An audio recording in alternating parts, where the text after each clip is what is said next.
we saw a lot of community investments dry up in 2023.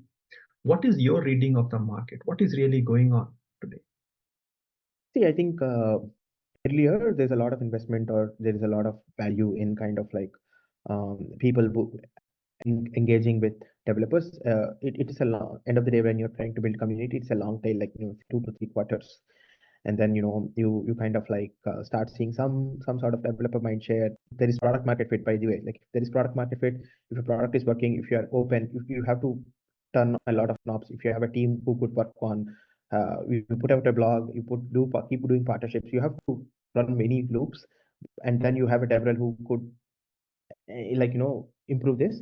I think your product will take off. But now I think the sales cycles are too long, and the sales cycles also like demand a different sort of a thing. People are not able to raise money, right?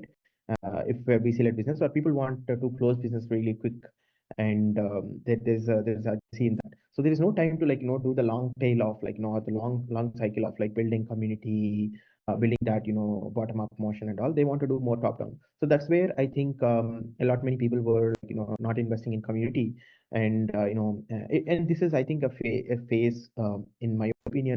End of the day, everyone will eventually try to look at education and everything. It's also important that developers need to skill up. I personally is not well skilled up in many areas, and I need to continue to skill up. That's one another area that is very challenging for a lot of developers to keep up with the train, keep up keep concentrating. So my guess is once the funding cycle is not just focused on AI, and it becomes also more normal.